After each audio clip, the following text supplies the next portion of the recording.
Hey, what's up, everyone? This is Frankie from the Franky N Davis Podcast show. If you guys are like us and love EDM music and world-class DJs, check out laedmevents.com for all your latest club events info. That's laedmevents.com.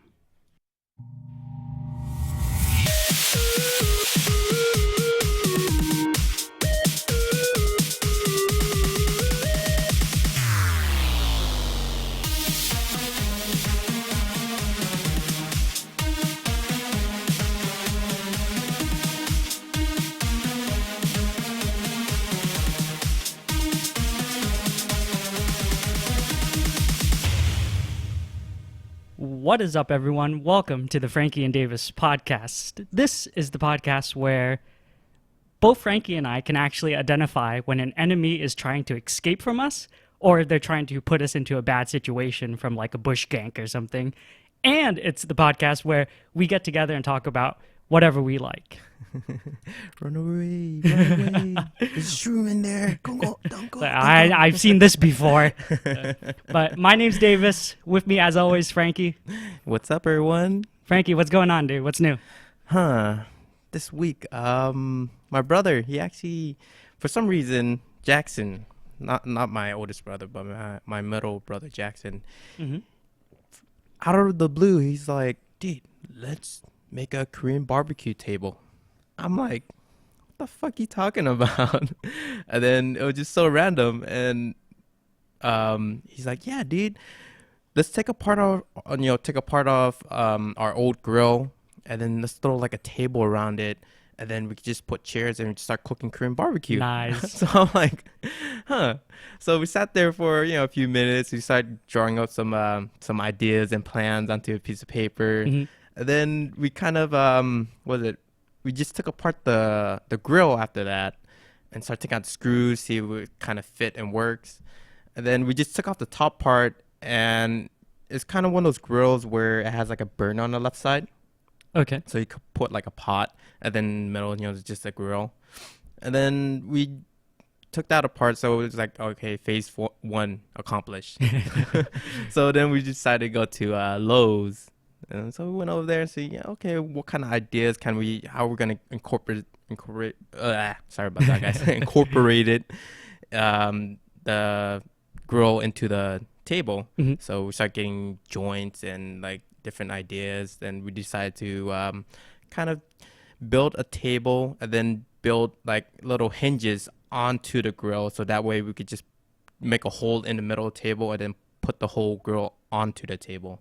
So, okay, I see. Yep. Yeah. Yep. So pretty much, I mean, we kind of went through phase 2, got all the stuff, then kind of start working on it. But in the middle of it, when I was at Lowe's, I guess it was like around 1 or 2 in the afternoon, I was getting a little bit, I guess, sick. I don't know. I started feeling really feverish. And then next thing you know, I was like, dude, I got to go home. Went back, knocked out for like a couple hours, and then woke up and ended up puking. I'm like, what the fuck? Oh, what? Yeah. I think I got food poisoning for like a little bit. It wasn't like super hardcore, but I felt my body feel like a really faint feeling. Did you eat anything weird or? I don't know. The only thing I probably shouldn't have ate those snails I found on the ground. Well, it was free food. But yeah, other than that, it was just we didn't get to finish it. So hopefully after the show, maybe I go back and try to help finish it, or maybe next week, hopefully. Or actually, I won't be here. But okay. Yeah. Yeah, nice. Actually, that reminds me because I remember watching on YouTube. There's this channel called Barbecue Pit Boys, and it's these like totally like good old boy, like American, like Southern dudes, like with like big ZZ Top beards, and they do nothing but barbecue, like the most ridiculously, like crazy food. Like they do like giant things of meat. Like they did an alligator. I think I seen their show, but not on YouTube, but they actually went on TV, I believe. Okay, right? okay. Maybe. Yeah. Because I know they were pretty popular, but they actually did kind of something similar to that, Yeah. where they took a graded table. Yeah. And it was so simple, but it was such a good idea. Is they just basically cut a circle in the center of it, and you know those portable Weber grills Yeah. that, like, when we go camping, Yeah, we yeah. always have those. They just drop that in the center of it, and that's pretty much it. So you have Yeah. a table with a grill in the Yeah. center. I mean, that's pretty the idea of it, but we want to go. We went a little bit more hardcore and grab like the bigger, expensive one that's just been sitting there. So it's like, okay, we just took that apart and just hopefully Nice. hopefully it'll work. But we'll see. Oh, very cool. Well, what about you? And you know anything interesting? Not in particular, but there is something that I've been playing actually, and it's you probably know it, and I don't know if anyone else out there knows it, but it's a game called Vainglory. Why are you laughing? I hear that game every single day because my uncle, every time I walk in the door, it's like, dude, you don't know what happened. Dude, he start telling me stories. And it's cool. It's interesting because it's similar to League of Legends, but Right. at the same time, I keep telling him, hey, dude, just play League of Legends. It's exactly what I was thinking too, actually. So for people that might not know what Vainglory is it's a video game, and it's considered a MOBA. And it's similar to, if you guys know of a game called League of Legends or Dota, where essentially you have a couple players and you're on two different teams and you fight each other. Anyways, the really cool thing is that, like you're saying, Ro and our friend John, they just started playing the game. Both Frankie and I have been playing MOBAs for quite a long time, so Yep. we're pretty seasoned as far as like experience goes. So playing the game is like pretty similar, actually. They did a really good job for the mobile version, Yeah. But the funny thing is just seeing the growth and the development of both John and Ro, because they basically have gone through all the things that we went through too, Yep. learning how to play this type of game. And last night we were playing together, and we were playing against this team that was actually really well coordinated. Yeah. And they're moving around together as a whole unit, like they're never really split up. And John was playing a character that's like an assassin, and the assassin's role is to like jump in and try to like kill people. Katarina. Yeah, pretty much. But when you jump in, you're very vulnerable, and Yeah. usually assassins are kind of weak and they have low health. Now, John, like, you'll see someone running away, and that's why I said that earlier at the beginning of the episode, is that I see this dude running away, and I look at the mini map, and I don't see anyone there. I know that they've been rolling around as a group of three for a long time. So he's running towards a bush that's on their side of the map, and I'm like, okay, this guy's trying to bait us, right? Yeah. But John goes immediately, and he goes like all in, and then all of a sudden the other two dudes just jump out of the bush and like blow him up, and I just, all right, I'm backing off. So, but it's kind of cool. I just like the fact that we have the same growing pains in a sense. Same thing in League of Legends, like same concept, but it's a lot easier in my opinion, just because you have some buttons and a mouse to easier, to do a little bit more easier to control the character. But the whole game of the concept of League of Legends is harder in a sense where it's more characters and more people you have to play against, but it's a lot easier to control though. Yeah, in my opinion. I think so too. Yeah. I think so too. But yeah, so that's been pretty much it. Yeah. Okay. Well, that's pretty cool. Vainglory, Clash of Clans, League of Legends. Yay! But yeah, let's go. Let's get into our segment. I want to talk about the Yakuza clan. Ooh, Yakuza. Yeah, so definitely. For me personally, I actually like watching a lot of documentaries on gang lords and drug dealers, and I don't know. It just really interests me, and pretty much the Yakuza. There's like a lot of outlaws out there. There's a lot of gangsters, hoodlum thugs, mobsters, but the Yakuza got my attention because it's not how thuggish or hardcore they are, but pretty much how well respected and polite they are.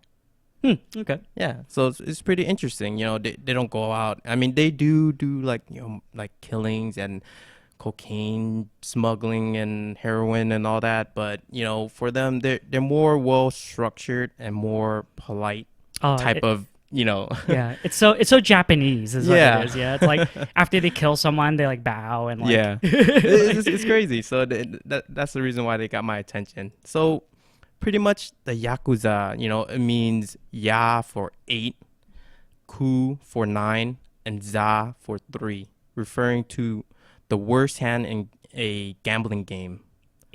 8, 9, and 3. Yeah, 8, Okay. 9, and 3. I guess is like the worst flop you could get. It's kind of it kind of refers to I guess kind of like a blackjack Japanese type of game, but it's a little bit different. Okay. So, and it kind of also means worthless or pointless. So Okay. yeah, Oh, I never knew that. yeah. So they kind of refer to himself as like worthless or pointless type of clan member, or not clan member, I should say, like mafia type. Huh, interesting. Okay. Yeah. So as of like right now, the year 2015, the Yakuza clan has over 100,000 members. Damn. Whoa. Dude. That's a lot of people. I feel. Yeah, dude. Wait, is that under like one umbrella, or is there different like factions? Or? Well, I'll get into that, okay. but I'll let you know like there's different clans. But I mean, just imagine that, like, dude, we're in year 2015. There's over 100,000 members strong in a mafia gang. That's pretty crazy. That's pretty, dude, you could freaking run your own little, country right there. So like 1/3 of EDC is the Yakuza then. Yeah, pretty much, dude. Oh, it's crazy. I never knew that. But yeah, they're freaking, they're pretty hardcore. They're out there. But but I guess before I get into like more of the current, Yakuza 2015, I kind of want to go back to the roots of where they actually came from. Okay. So back in the 1600s, through the 1800s of the Ronin warrior time. Oh, yeah. Tell me you got to remember that cartoon, dude. Hell yeah, I remember that cartoon. I'm waking up early in the morning, Ronin warrior, and then sit there, start dancing to the song. Oh, it's the white one. Like, oh man, he's badass. I always had those little action figures, and I always get the white one, and I think there was blue and red. I forgot which one it was.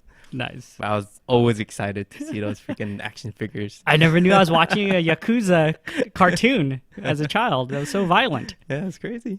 And the Yakuzas have robot suits. I never knew that either. Bring out swords and stuff. Yeah. But yeah, pretty much like I said, back in the 1600s through the 1800s of the Ronin warrior times, there's pretty much two sides of the Yakuza clan. There's one side. It's called a Machi Yako. So pretty much, that side of the story, the Yakuza clan being really nice people, they would actually defend villages from bandits and help poor people in need. I guess you could call them the Asian Robin Hood. Okay. So they kind of protect, the villages and kind of help them if anything happens. So it's kind of cool, on that side of the story. They hear about the Yakuza. Okay. So the other side of Yakuza is pretty much called a Kabuki Mono. So, other, claims that the Yakuza, the crazy ones, these were wildly dressed hoodlums who carried long swords, intimidated villages, and sometimes execute civilians for no reason. They're just like, fuck you, I'm gonna kill you just because I can. Okay. So these are like thugs then. Yeah, the hardcore guys, the crazy ones they'll just cut you down. So, and then, like almost all Yakuza have the same type of background. Poor, criminal, misfits. The Yakuza became a family for them. They got help with any help they need with problems, got attentions, could feel certain safety, So it's pretty much a clan that accepts anyone that didn't have too much, from an upbringing. So, the people that's rich, they always have like money and food and family. But, the Yakuza were just poor. They don't really, have anything. So they have to figure out a way how to survive, like any human out there, you need a way to survive. So this was a good place for kids to recruit kids, in a sense, of young kids that didn't have anything. Wow, that's interesting, because that is pretty much like a lot of other gangs too, right? Yeah. Like, it's you're young, and let's say you don't have the parental guidance that is necessary for you to kind of live a normal life or be a good kid. Yeah. You start getting into trouble, and then you meet a gang, and they're all about trouble, so Yeah. you're into it, and they're like, hey, why don't you join us? We'll protect you. Or, Yep. we'll be your family that you don't have, Yep. essentially. And then, the way, kind of like the way you want to survive. If you want to survive, you have to hustle in life. You have to kind of sell drugs or whatever they have. That's for them. So, it's kind of hard as like an upbringing for any gang members. But the sad reality from where, like, once you're kind of stuck in a gang, you become the gang member, then your family become gang members, and your kids become gang members, and it's just a vicious cycle that keeps recurring after another, because that's all you know how to do in a sense, So, but yeah, I mean, pretty much, I mean, like I said, there's two sides. There's the good side, and there's the bad side. So, but the thing is, so no one really knows the truth of the actual, historical documents, because there was none really recorded. But those were just stories that, passed down from storyline to story, like to their generation to next generation. So they don't really have like, the actual story, but most likely it's like a blend of both stories, Sure. So let me ask you this though. Okay. If you lived back then in Japan during the 1600s, would you want to be a Machi Yaku, the savior, or the Kabuki Mono, the asshole? Interesting. Okay. I'd like to think I'd be the good Ronin warrior. Like I'd be the machi. Oh, okay. But I mean, like you said, if I was an orphan and I've had a pretty crummy life and I've been stealing for food anyways and stuff. Who knows? Maybe I would be on the dark side in a sense. But just me now thinking about it, I'd like to be part of the helping side. So. Yeah. Well, for me personally, for me in general, I'm always a nice guy and try to help people. But back in the 1600s, I mean, man, I think I'll be the asshole and just say, hey, give me your bread, dude. I'm hungry. I won't be the asshole where like I kill people, but I'll be more like threatening people, like, give me your food, give me your water. What are you doing? There's really no laws kind of back then. It's just like all for one. Right. So. Yeah, I guess I'll be a little bit more on the asshole side. You'd be a bully. Yeah, kind of. Not now though, guys. So don't try to come and kick my ass because I sound like an asshole. You're gonna get punked, Frankie. But yeah. So I guess like I said, now Back to the Future, 415 years later, the Yakuza are still around over 100,000 members strong. 100,000, so it stayed back since 1600s, and that's when the clan actually started. But like I said, 415 years later, they're still around. That's crazy. Which is really crazy. So, so like all big gangs or mafias, have one ruler, and that's branched out to smaller armies. But then the Yakuza is a little bit different, Okay. So pretty much, first they have the family boss, the head honcho, the guy that controls everything. Like the Godfather. Yeah, that guy. When he says it, you better fucking do it. Oh, okay. Okay. You don't fuck with that guy. So he runs everything from stealing, killing, prostitution rings, you name it. The family boss will make it happen. Okay. He's like top notch, dude. So then. It's kind of like, I wouldn't say second in command, but second in branch is the administration. Okay, what's that? So that is pretty much, you call that the senior advisor. Someone who gives advice on what they should do in their next move. Okay. So, it's like, hey, the family boss saying, I want to kill this guy. So senior advisor will come out and say, hey, you should kill this guy in a certain way so you won't be caught. Okay, so he's like the planner. Yeah, so I guess more the brains, or just to make sure everything goes well. Mm-hmm. So he's more the administration advisor. Okay. And then third, pretty much they have the first lieutenant, which is in the same bracket as administration. So yeah, they're up there. Which he's like I said, he's the same ranking as them, and they make sure that the family boss orders are carried out correctly. Okay. So pretty much, like I said, it goes to a family boss, and the administration will come in and say, make sure it's a solid proof. So then the lieutenant comes in and makes sure that the orders get out, like, hey, now it's time to be, to execute the plan. Okay. So, Gotcha. And then, then right below that, there's the second lieutenant. Pretty much, he's like the leader of the big brother, He sees to it that, the big brothers do their duties well in the Yakuza clan. So pretty much the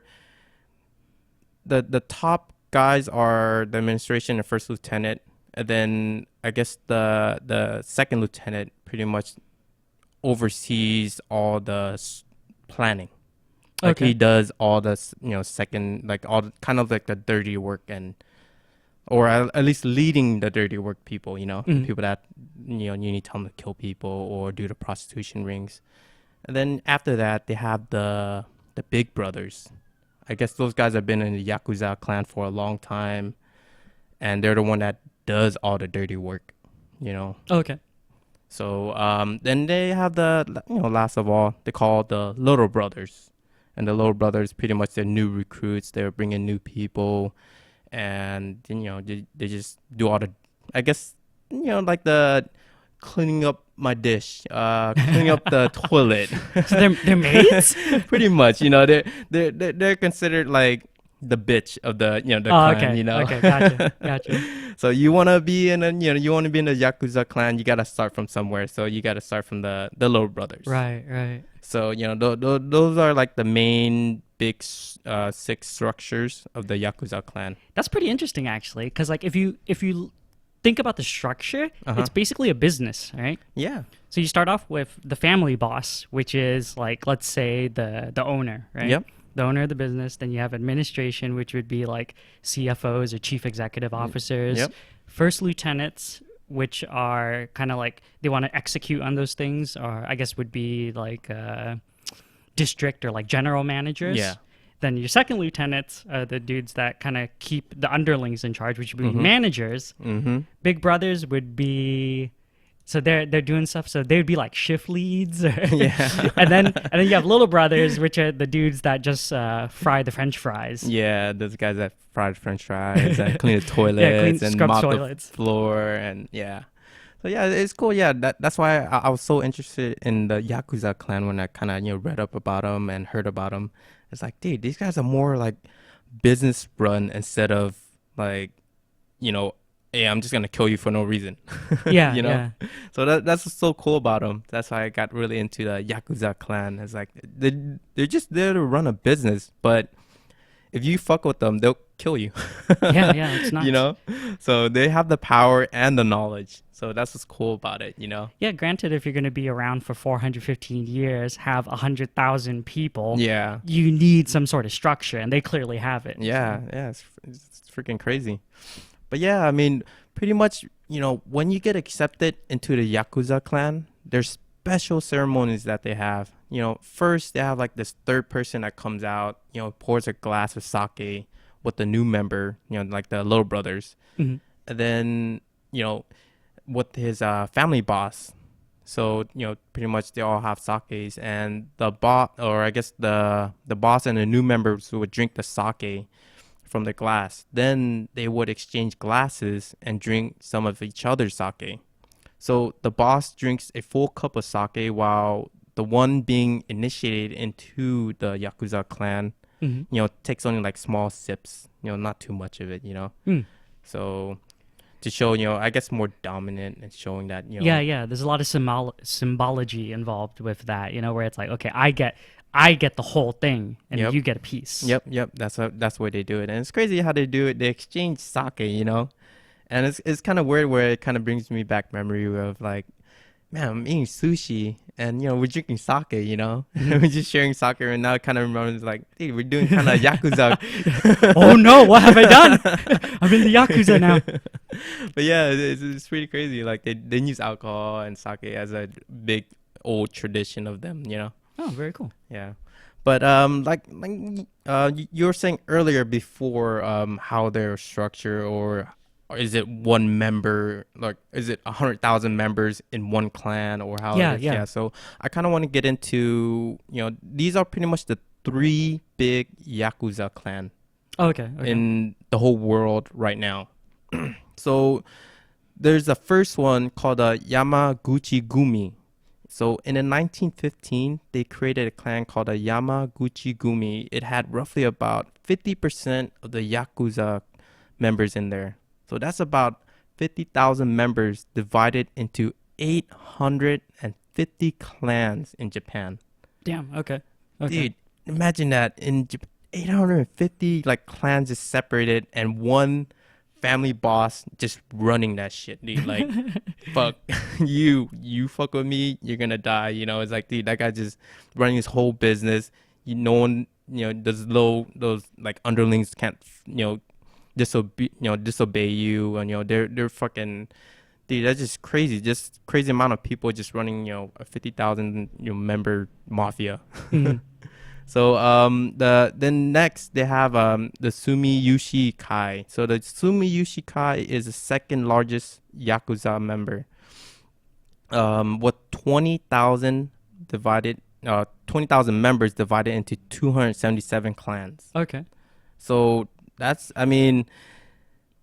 like not as big as the first one, but that's still a good amount, So then it comes down to, I guess, the third largest is the Ingawa Kai. So the Ingawa Kai is the third largest Yakuza family in Japan, with roughly about 15,000 members divided into 313 clans. Okay. So yeah, overall it's pretty fucking crazy how they structure the whole thing. But it's not just like 3 clans. There's actually more family bosses out there, but these are pretty much the top 3. The biggest ones. Yeah. Okay. That you don't fuck with. Is there any reason for the particular like division between the 3? Like, let's say one versus the other. Like, do they have different ideals, or is it like, are they still kind of the same Yakuza, but they're just maybe geographically they're divided that way, or what's the point of the division of the different? Well, all right. Well, I'll get into that soon. But pretty much, there's different ideals of one clan want to do certain thing, one other clan want to do certain things, and pretty much the reason why they're called the Yakuza clan is because they pretty much accept almost anyone that doesn't have a good upbringing. Okay. But there's different ideals to it. But yeah, I'd definitely get into it right now and let you know. Okay, cool. So, like I said, some of the Yakuza clans have certain sets of rules put upon them. For example, the Yamaguchi Gumi, officially forbids their member from engaging in any drug trafficking. Oh, okay. Yeah. So while some of the Yakuza syndicates, notably the Dogenkai, are heavily involved in it. So, those guys just fuck you, I deal with a lot of drugs and just traffic a thing and make much money as I can. Okay. So, there's different ethics. So some of the Yakuza groups are known to deal extensively in human trafficking. Oh my God. Yeah. So it's crazy. So the Philippines, for instance, is a source of young women. Some Yakuza clans trick girls from villages into coming to Japan, where they are promised respectable jobs with good wages, but instead, they get forced into becoming a prostitute or strippers. Whoa, what the hell? Yeah, so it's crazy. Yeah, it's fucking crazy. Imagine like, dude, you have a kid, and then somehow these fucking Yakuza guys come over saying, yeah, you're gonna have fucking your daughter have good wages, good pay and stuff. Then it turns out they take your daughter and make them into prostitutes and strippers, you know? Don't go party with Japanese people if you don't personally know them. You might end up in a bad situation. Well, you could tell who's a Yakuza versus a regular member of the Japanese by their tattoos, actually. Oh, okay. So definitely I'll get into that a little bit later, so that way, because, Yakuzas are really well known for their, tattoos. Okay. So. See, I was thinking we have an advantage where we can tell when someone's trying to gank us or put us into a bad situation. So we can tell a bait when we see it. Not like John. Fail, John. Just play League of Legends. But yeah, also the Yakuza are well known for their extortion. So they would harass small business for protection money. They would harass stockholders meeting for large corporation by simply scaring the shit out of ordinary stockholders with their presence. Then somehow end up attending one of their meetings and then purchase their stocks. I'm like, what the hell? Yeah, it's crazy, right? Because they run a business of like like I said, scaring people, or I mean a business of selling drugs, selling prostitutes, and they don't just do any of that. Just that, they, like I said, they go to real business and get their stockholds and stuff. So it's pretty crazy, Yeah, they're dealing with not just like dirty or like, I guess, grunt stuff. They're Yeah. doing white collar stuff too, where you're Yeah. getting like stocks and bonds and whatnot. Yeah. That's crazy. Could you imagine if you were a stockbroker and then the Yakuza dude came up to you and was like, "Hey, I'm coming in with the meeting with you on Thursday, and I think I might pick up some shares and not pay anything for it." Yep. Okay, yes, please, yes, I mean, yes. what can you really do as an ordinary person? The Yakuza just standing out in front of your door with a shitload of members threatening to kill you, and you can't really do anything unless you go to the cop. But by the time you go to the cop, you're dead. Yeah, it's crazy. So it's crazy out there in Japan. So I wonder if that's kind of a like a Japanese thing too, because Japanese people they tend to be very kind of like quiet and very polite and stuff too. So I wonder if the Yakuza understands that traditionally you want to be polite and nice to people and stuff, and they really abuse it then in that sense. Yeah, I mean, that might be a possibility, because I mean, I know in my experience, I don't know Japanese, like a lot of Japanese people, but from like just people in general, like they're nice people. They're easy to kind of be pushed around. Right. You kind of just tell them, "Hey, give me a cup of water," but you don't mean in an asshole way, but they're kind of scared and say, "Okay, I'll get it for you." So it's kind of, I guess it's the same sense as that, where like maybe they are getting pushed around because it's so well polite. Yeah, because imagine if it was America, right? And like some thugs like, "Hey man, like give me your stocks and bonds," and you're like, "No, I have my AR-15s with me, so no." Yeah, like fuck you. Yeah, you crazy, because all America, fuck, they have fucking at least one gun in their house. Sure. So at least every other house. we tend to really stand up for ourselves. Yeah. So. Yeah, I mean, possibility. That's crazy. Hmm. But yeah, also, the Yakuza have been known to make large investment in legitimate mainstream companies. They even bought a $255 million worth of Tokyo Electronic Railway stocks. Whoa. So 200, what the hell are they getting this money? They didn't buy it. They just bullied the dude. I know, right? It. Give me your stocks. Okay. 255 million worth of. But yeah, it's crazy. It's like, dude, like that's a lot of fucking money, dude. But Japan's Security and Exchange Surveillance Commission has no knowledge of more than 50 listed companies with ties to the organized crime. So in March 2008, the Osaka Security Exchange decided to review all listed companies and expel those with the Yakuza ties. Okay. So it's kind of so they're like, trying to at least fight off. the fight Yakuza. back. Yeah. But at the same time, by then, I'm pretty sure they've turned that 255 million into like 555 million, Or they just moved it from the railroad to like housing or something. Yeah. So, yeah, and that reminds me, I mean, pretty much in the 1980s, when the Japan house stock market crashed, they speculated it was part of the Yakuza's fault due to the fact that they had deep hands in the stock, real estate, and banking market. That's crazy. Yeah, it's crazy. Like, dude, like these guys been around forever. They pretty much run Japan, Yeah, it affects the economy itself. Dude, that's So- great. So then our market crash was because of the Yakuza then. We figured it out. Dude, Frankie. Damn, dude. Freaking genius, man. Yeah, podcast is over. We're good. We're gonna be millionaires. We figure out it was all Yakuza's fault. We blame the Yakuza. I would still be at AmeriQuest today if it wasn't for them. Well, actually, I don't want to blame the Yakuza. I'm scared. Oh yeah, you're right. No, I'm sorry. They're gonna listen to our podcast, come over and kill us. Aw. Franky N Davis. What are you doing? Don't talk about on the Yakuza. Okay, take my stock. It's okay, fine. Yes. Actually, I was watching this documentary on one of the Yakuza, because they had like different stories, and this guy was doing films on the Yakuza, Okay. and it's showing like the family boss like ordering hits and doing all this bad stuff, and one of the Yakuza family boss got pissed actually.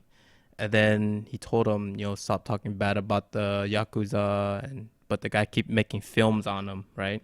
Okay. And then pretty much one day, the director was just walking, and next thing you know, he got stabbed.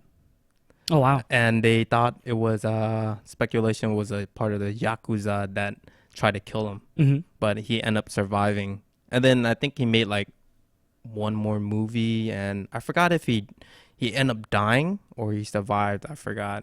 But yeah, pretty much if you try to talk crap on a Yakuza, even through a radio station or a movie or whatever it is. Not a podcast, though. The internet protects us. Yeah, pretty much they will kick your ass or kill you or do whatever they want. That's crazy. So, yeah, Yakuzas they're pretty big, dude. They're hardcore. So pretty much also, I want to get into how Yakuza, like I said before, they were, really well structured, polite, and all that. But, they're also international drug lords. Mm-hmm. They freaking branch out into like fucking different areas of the world, and they bring massive drugs to make money, So pretty much, now the Yakuza aren't just, like I said, just gangsters in Japan. They're, like I said, international drug lords. They have international connections towards, like Canada, Korea, China, other foreign countries. Are they related to us in any way? Do you know? Maybe. I guess it's possible. It's Who knows? possible. But they have good connection through throughout all United States or whatever, just different foreign countries, so they could distribute better drugs and stuff. So like I said, they have deep ties with other countries, so they accept other races into their clan. And it's because it's two reasons, basically, like I was stating earlier.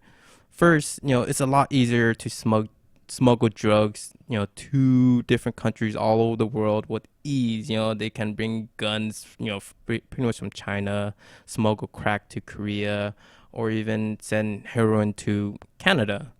And, and I heard this one story, I guess it didn't go too well for them. They tried bribing one of North Korea's I guess North Korea, and then they got caught, and then pretty much they end up in a camp. And I think recently, not too long ago, probably like a few years ago, they finally got released, one of the Yakuza members. Oh, wow. So yeah, it's pretty funny. It's like, all right, North Korea ain't down to party. We get the idea. Damn North Korea. So so pretty much the second, sorry about that. So pretty much the reason why they have deep ties in other countries, except for race in their clans, or sorry about that. I mean, the second word for Yakuza is considered outsiders. So they would accept anyone that came from a poor upbringing or doesn't have much, that accept them in they're not, even if they're not Japanese, That's interesting. Because I always thought that you had to be Japanese to be part of the Yakuza, but apparently not. Huh. Yeah. So we could be Yakuza. Yeah, pretty much you could be Yakuza. Other people could Are you be, are you Yakuza, Frankie? possibly. Oh, God. Take my stocks. I take it all. But pretty much, yeah. I mean, that, like I said, Japanese or or I guess the Yakuza clan is pretty crazy. They do a lot of drug dealings out, not just prostitution or trying to do legitimate deals, but a lot of heavy trafficking of drugs. So.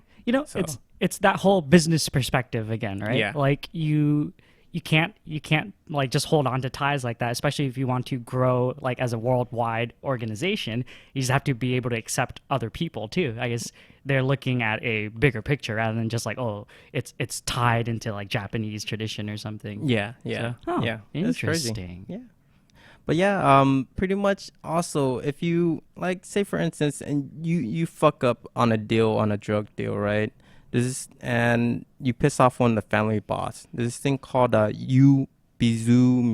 So pretty much they cut off their pinky finger. It's pretty crazy. You bazoon mead. So pretty much, there's this thing called in the Yakuza clan called a yubizumi, the traditional punishment for failure. That's what it stands for. So you pretty much amputate part of your pinky. Whoa, damn. So pretty much, like I said, you piss off your boss, you get a knife, they give you a knife and bandage, you walk to another room or where you need to go, and then you would have to cut off the top joint of your pinky. Oh, jeez. And you just sit there and just like, okay, I'm gonna do it. Oh man, you have to do it yourself. Yeah. Well, you don't have to do it yourself because I remember this one story. One of the Yakuza guys kind of pissed off his boss, and they gave him a knife and bandage, and he just sat there and just like, I'm gonna cut it off. I'm gonna do it, and he couldn't do it. So he told one of his friend and said, dude, you gotta cut it off for me. Oh man. So he's like, are you ready? And he just cut it off, and he's like, ah. And then he gave him the freaking the pinky afterwards. Oh, So- I wouldn't even want it. Like, nah, don't remind me. Yeah. So yeah, it's pretty freaking crazy. But the reason why they cut off the pinky is because if you hold on to a sword and the tip of your pinky, like, you lose grip of a whole sword, like you'll be weaker pretty much of holding a sword. Oh, okay. So you're only gripping what pretty much the top 3 fingers and the pinky. So the clan, you rely more on the clan afterwards. You're like, okay, now I need the Yakuza more. Oh wow. So that's why they cut off the pinky. Was this done in traditional times in like the 16th or the 1600s? Was it? Like Yeah, it was during. so when they used swords actually? Yeah, when they used swords back in the days. That's why, okay. and they kept that tradition alive till now, 2015. Well, I guess now then your gun accuracy may be off a little bit because your pinky's not holding on to the. That's kind of true, right? Yeah, you hold a gun. Or I don't know. Yeah. I'm just being. It is though. You think about it, you're just holding it. It's like your pinky's kind of not there. You need to you could pretty much you shoot, then you kind of lose grip, and the gun will fly back and hit your head. Man, I wonder what's up with that because isn't it also the Italian mob that they have the cigar cutters? Yeah. Oh yeah. And you have to put your finger in it. Nah, like. I never thought about that. Well, no, that's more for like, fuck you, don't fuck with me, and I'll just make you suffer. I think. Isn't that kind of the same thing? Like it's punishment either way, right? Like. Yeah, that's true. Yeah. So, But the thing is, when the Italian mafia, they will cut off enemies' fingers, though. That's different compared to these guys are actually part of the clan. Okay, if you're part of the clan and you fuck up like towards a family boss and he's pissed, and the only way to for the family boss to forgive you is to cut off the pinky. Oh, I thought it was the same in the Italian mob. Like if you screwed up within your. Oh, is it? I'm not too sure. I'm not sure either. But either way, like it's interesting that both of these different groups of gangs kind of do a similar thing. Yeah, yeah, that's pretty interesting. So if we start a gang, what I'm gonna do is okay. So we have the Franky N Davis gang. Is that if you screw up, you have to cut your nails. Take that. Oh man, I'll cut my nails every day. Oh, you have to cut it more than you normally would. So it kind of like hurt. And then your skin kind of comes out when you touch stuff. It's That's the worst. See, that's your punishment. Or if you get really, really serious, we get a little paper cut on your hand. No, man. No, that's just too brutal. Forget that. I was gonna say cut hair. So I mean, let me ask you a question. If you're back in the days of the 1600s, or not even 1600s, like say even current right now, 2015, would you say if you pissed off your family boss, would you cut off your pinky, or what would you do in that situation? I don't know. It depends. Like if I was super honorable and like, had like maybe I really screwed up and I felt really guilty about it. And it was like, okay, I'm really dedicated to the Yakuza, and this is the only way to show like my loyalty. That is like, okay, I understand that I screwed up. Yeah. I might, but I might just I'll probably end up being that dude in that story where it's like, I'm gonna do it. I'm gonna do it. It's like, Davis, it's been 3 hours, man. It's like, I know, I'm just psyching myself up. I'm getting ready for it. It's go time, baby. And just like, and then maybe, and because it's me and I like magic, what I do is I would make a fake knife, and I would have a little area where the slot would like cut away. So it would go down, and then the knife would like move away, and then I have a little fake pinky. No! And they all clap. Yay! That was an awesome trick. Well, the thing is with the Yakuza, you don't have to do it in front of them. They just want your pinky. So that's the hard part. So how are you going to do that? Oh.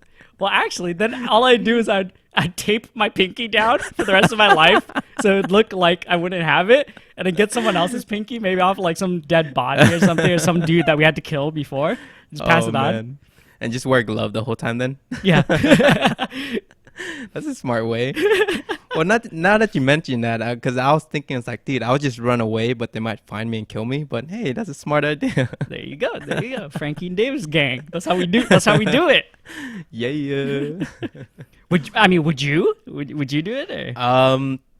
I don't think I have the balls to do it. To be honest, I think I would honestly just like say, fuck this, I'm running away, I'm gonna live in a different country and you won't find me. Yeah, that's freaky. That's super intense. Would you let's say if you had an option of one of your fingers, one of your toes? Man, that's pretty hard. Oh man, I don't think I could do it. Ooh, an ear? No, I don't think I could do that. I need my ears because so I can hear. I'm not here, but like I need it so I can cuff these little earbuds right here. Then I can't hear you. You know. That's true. I won't be able to do the podcast anymore. That's true. You better keep those so you can hear my sweet, sweet voice in your ears. Well, what else could you give up besides that? I'm not gonna say the wiener because that is completely out of the question. No way. Well, can you function with just one nut? Maybe I get one side of my nut. Dude, I wouldn't even do that. I think the answer to that is yes, you probably can, but no, it's a set, dude. It's symmetrical. You can't lose the symmetry, Frankie. Well, I mean, some balls are kind of hanging down a little bit lower than others. But yeah, definitely. So I kind of want to get into the Yakuza tattoos, okay? So most gangsters and mafias, and warlords have tattoos, and pretty much, for example, I've seen cartels or, gangsters that's, even in LA, have just tattoos, pretty much they're black, just black ink, and they just have like a little symbol like M13 or whatever the gang's called, and it's not as like intense and colorful as a Yakuza, tattoo. Okay. Yeah, this is one of those things that I don't know too much about the Yakuza, but it is one of those things where like when you talk about movies or something, like they always demonstrate that like, they have these like really elaborate, huge tattoos on their bodies. So pretty much, if you want to pull up some pictures, we have some pictures you want to show our guests out there. We have all these cool tattoos and shit of the Yakuza. It's pretty cool. So, I mean, if you kind of look into it, like scrolling a little bit, like you see this guy's face, like touching his beard, and they have what can I steal today? He's like musing like stroking his beard. That's a cool tattoo, though. Yeah, it's really colorful, and they have like big portraits. It's not just like little small tattoos here and there. They're just freaking big and fancy, and they have meanings to it, like. And look at that, like if you look at and it takes like years and years to accomplish like a tattoo, because back in the days they would get a stick and throw needles on it and just hit it one by one. Yeah. And nowadays, tattoos, they have like a tattoo machine and just bzzz, you're done. Yeah, much more convenient. Yeah. So yeah, look, I mean, they have like food dog, they have flowers, everything means something different. Like dragons mean you prosper a lot in life. There's Look at this dude. He looks like a regular, like if you put a suit on him, he'd look like a regular like Japanese dude. But he's like completely tatted up. His whole like chest, his belly, he's completely covered. That's crazy. That's funny that you kind of brought it up because if you look at the fat guy to the left, right, the guy you pointed it out, see how his tattoo is all complete, even in the middle. And then if you compare it to the guy in the top left, there's no tattoo in the middle. The reason, the reason why they do that is because you need your skin to kind of breathe. So when they wear like a coat, right, they actually leave it open so they won't see your tattoo as well. Oh, okay. So that way, because when they're out there doing business, they actually wear really formal clothes like to cover up all the tattoos.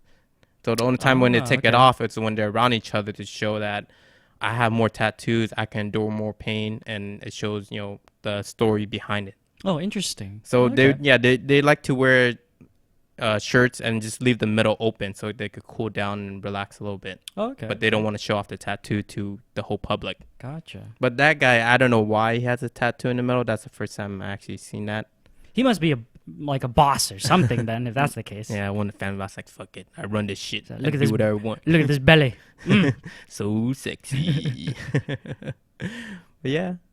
Like even for this, like look at that picture of the guy. Like I think he's one of those what do you call those warriors with tattoo warriors? Where like they paint the face and like hardcore with the koi fish. It's the hermit pervert from Naruto. From Naruto. Yeah. Pretty much, dude. Yo. Oh man, it's so cool. Oh, I should have had frogs instead of like a little koi fish. Yeah, it's pretty crazy. And then like dragon. Hey, like, cool. Yeah, like dragons. I think dragons mean prosper, right? I think I said that earlier. Prosper in life. So yeah, like I said, it's all big designs. It's crazy, Look at this guy. This guy is fucking intense right there, dude. Wow. Look at that. I have no clue what it means, but like, dude, like he chopped off like a whale's tail on top, and there's like a big old crazy, I guess, guardian or demon in the middle. And then there's like a bunch of waters everywhere. Dude, that's pretty intense, dude. That's intense. Yeah. That's a really cool tattoo. Yeah. Hell yeah, dude. I want something like that.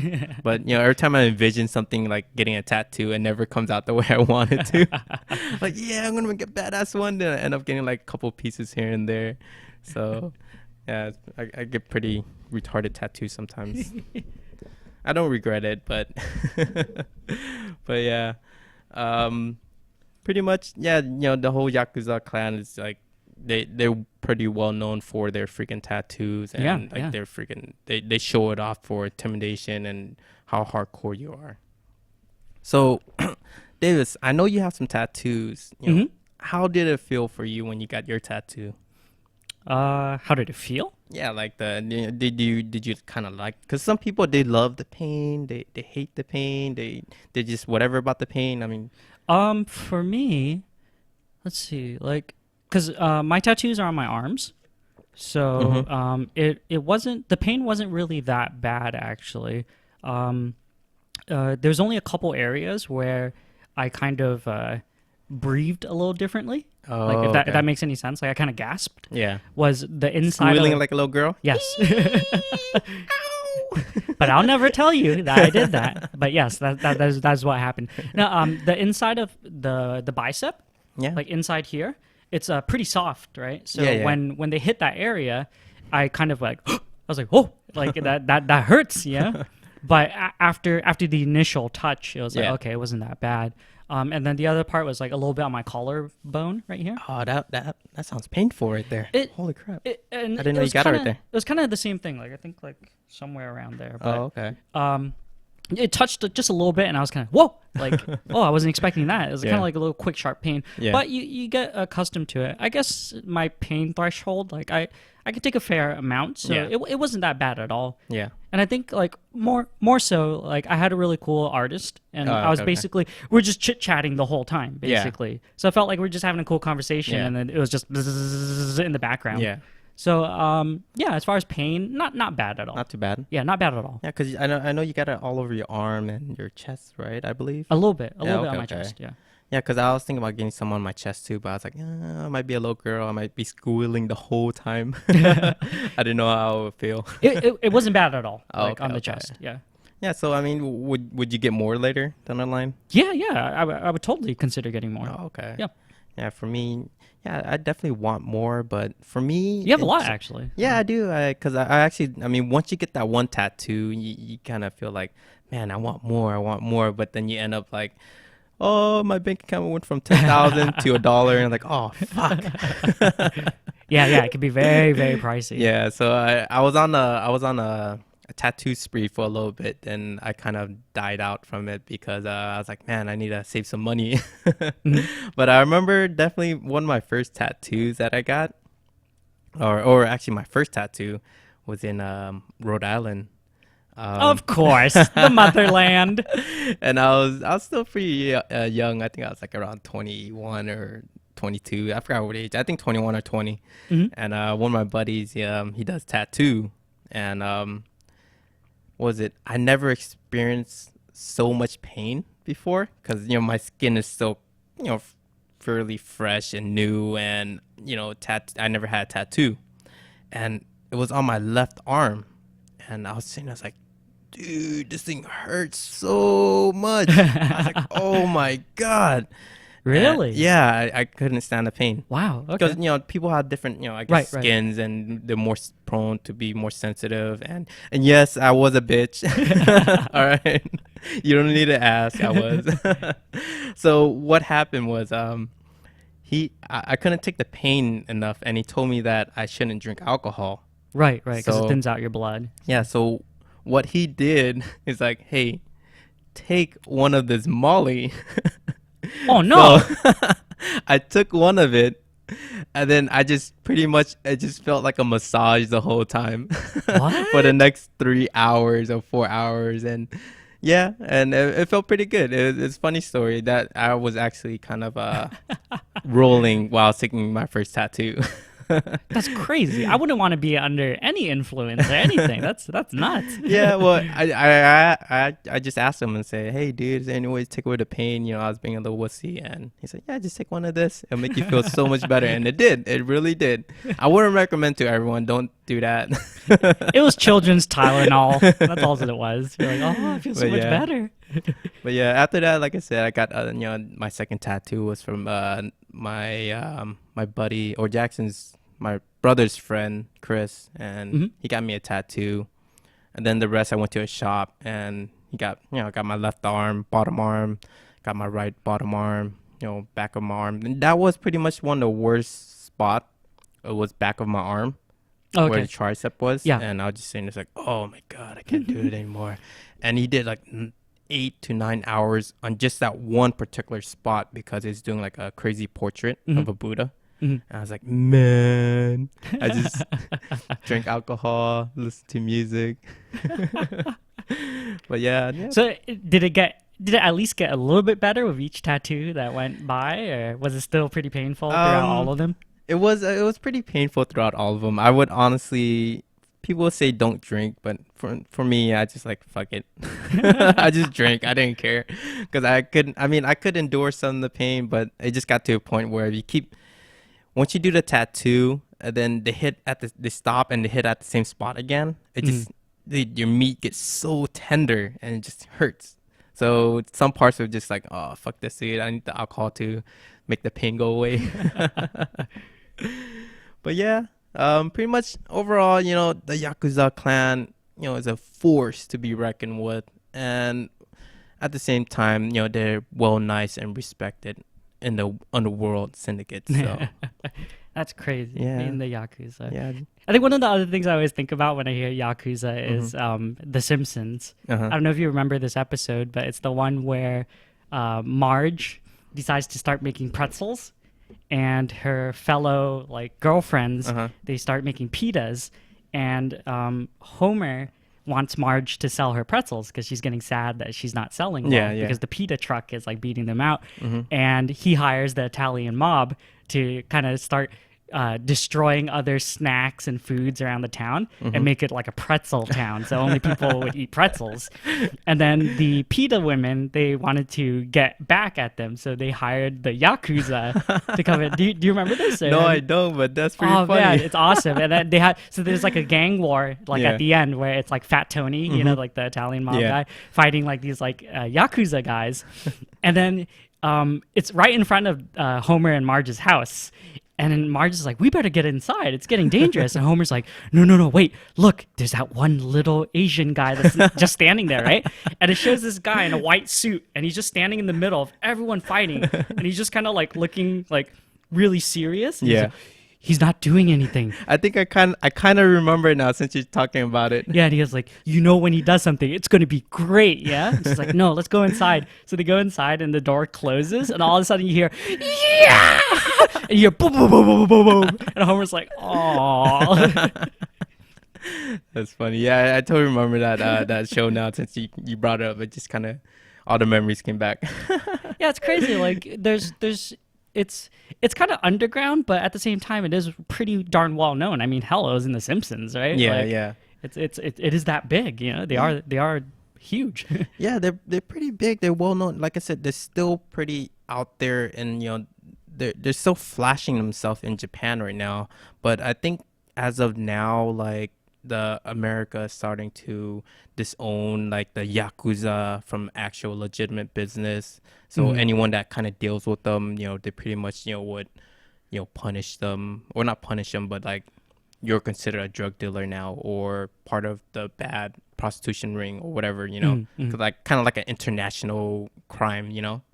So they recently, like I think like 2003 or 2002, they finally officially outlawed the Yakuza as a crime syndicate and not just like a member of Japan. So, but like I said, it's hard for Japan in general to even fight against 100,000 members. Yeah, you know, it's like, how do you go against that? Yeah, you need international help. Robots. Robots. They just build robots to fight them. And then the Yakuza builds better robots, and then they just start fighting with robots. Like, and then next thing you know, the Ronin War comes out. Yeah. So it all comes back. See, it all comes back. Yeah, it's crazy. Like, I've been meaning to ask you, but you'll probably say no. But no. See, all right, end of the show. Has there ever been a time, or have you ever heard? You don't have to name any names or anything, but Davis. Supposedly, like, have you ever heard of or know anyone that might have known someone that was a part of the Yakuza? Known someone?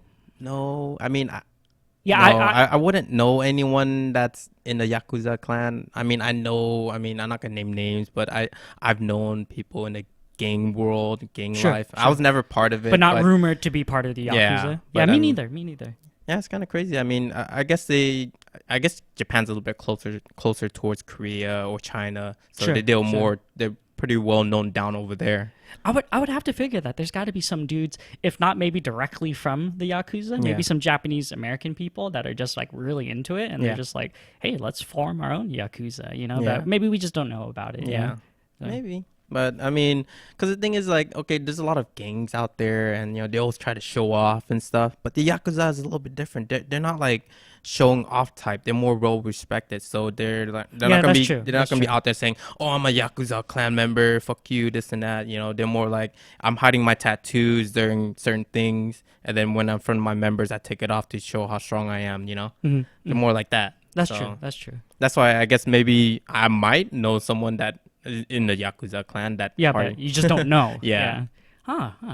Hey, so actually going back to like the whole like the order, like the the rankings. Yeah. If you were to choose one of the rankings, what ranking would you want to be? Man. For me personally, since I'm a lazy motherfucker and I like to kind of plan things out, I actually would like to be the administrator. Okay. So I was like, hey, that would go good if you kill him a certain way and then hide the body. Well, I guess I'm not too smart at that. Actually, I don't want that. I actually kind of want that first. I think I'll fuck up the whole plan. I actually would pick the first lieutenant. So that way, So that was I go to the family boss, administration, go to first lieutenant. So that's the same ranking as the administrator. So the first lieutenant is in charge of the administrator will give you the plan on what to do, and you just have to see that it gets done. Yeah. Okay. So yeah, definitely I want the first lieutenant. That'd be cool because you get to tell a lot of like the second lieutenant, the big brothers, the little brothers what to do. So it's kind of you're overseeing the whole thing and making sure it works. So I wouldn't want to be the family boss. Too much stress. Too much of the FBI and CIA looking at you. That's exactly what I was thinking too. You can't masturbate in in your own time unless it's a Google camera looking at you. So oh, you could still do it, Frankie. I speak from experience. So well, what about you? What ranking would you pick? I would have to say I would like to be the big brother. Oh, the big brother? Yeah, because I kind of like to be out there and like doing stuff. Yeah, okay. And just because I want to be called Anarchy all the time. So, Anarchy!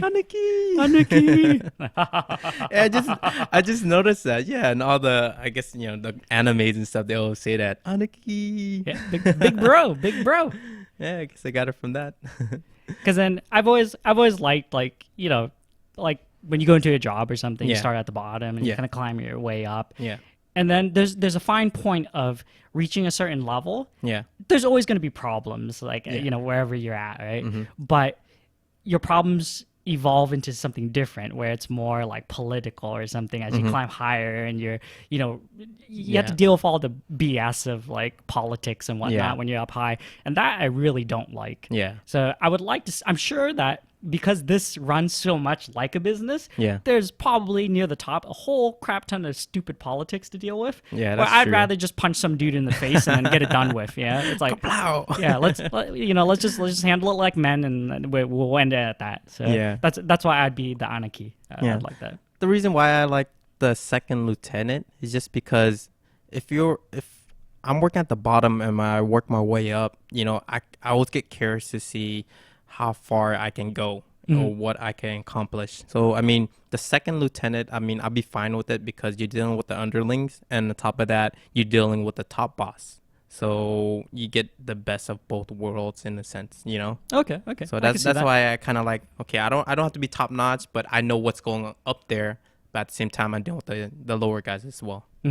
So. But yeah, that's pretty good. Yeah, that's what I would do. Second lieutenant or first lieutenant. Sorry. All right, give me the orders. I'll just do it. Go, Davis. Go touch that girl's butt. Here we go. Anarchy powers. Ocho grab.